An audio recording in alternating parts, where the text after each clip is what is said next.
ঐক্যবদ্ধভাবে একটি সুন্দর সঠিক নির্বাচনের মাধ্যমে আবারও সিমিন হোসেন রিমিকে জয়যুক্ত করে কাপাসিয়া মাটি থেকে ফিরে আসবে। আমার বক্তব্য আর দীর্ঘায়িত করবো না, আসলে বক্তব্য দেওয়া ভুলে গেছি, অনেকদিন রাজনীতির মাঠে নাই তো অনেক চিন্তা করেও কিছু বলি নাই, মন থেকে যা আসছে তাই বললাম আর কি। ঠিক আছে তো, ঠিক আছে তো নাকি? ঠিক আছে, তা আমার বক্তব্য আর দীর্ঘায়িত করব না, আমি এই বলেই শেষ করছি যে আপনাদের কথা আমার সবসময় স্মরণে আছে, আমি আপনাদের মাঝেই আছি, আমার বোনই হচ্ছে আমি, তাই না?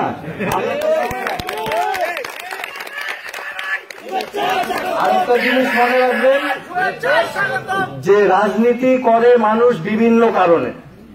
আমার পরিবার রাজনীতি করে বাংলাদেশের স্বাধীনতা, সোনার বাংলার স্বপ্নকে ধরে রাখার জন্য। এই কথা বলেই আমি আমার বক্তব্য শেষ করলাম। জয় বাংলা, জয় বঙ্গবন্ধু।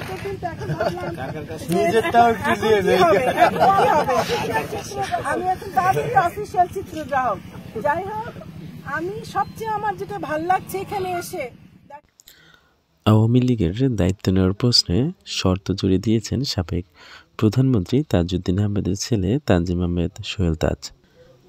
তিনি বলেন, আওয়ামী লীগের দায়িত্ব নেওয়ার প্রশ্ন তখনই আসবে যখন সংগঠন হিসেবে আত্মসমালোচনা শুরু করবে, আত্ম উপলব্ধি করবে, তাদের কর্মকাণ্ডগুলো যখন স্বীকার করবে, যারা আওয়ামী লীগকে নেতৃত্ব দিয়ে ধ্বংসের পথে নিয়ে গেছে তার জবাবদিহি করবে। সোহেল তাজ জানান, বঙ্গবন্ধু গ্রেপ্তার হওয়ার পর তাজউদ্দিন আহমেদকে জিজ্ঞেস করা হয়েছিল, সবাই আন্ডারগ্রাউন্ডে চলে গিয়েছিল, তুমি কেন যাওনি? তখন তিনি বলেছিলেন, আমি পাকিস্তানকে বাঁচানোর জন্যই আন্ডারগ্রাউন্ডে যাইনি। তাজউদ্দিন আহমেদ সবসময় দেশের জন্য কাজ করেছেন। এর আগে সোহেল তাজ 2009 সালের মন্ত্রিসভা থেকে পদত্যাগ করে যুক্তরাষ্ট্রে চলে যান। এরপর তিনি সংসদ সদস্য পদ থেকেও সরে দাঁড়ান। আওয়ামী লীগ 2008 সালের 29 ডিসেম্বর জাতীয় নির্বাচনে বিপুলভাবে বিজয় লাভ করার পর 2009 সালের 6 জানুয়ারি গঠিত মন্ত্রিসভায় সোহেল তাজকে স্বরাষ্ট্র প্রতিমন্ত্রী করা হয়। এর 5 মাসের মাথায় 2009 সালেই তিনি পদত্যাগ করেন।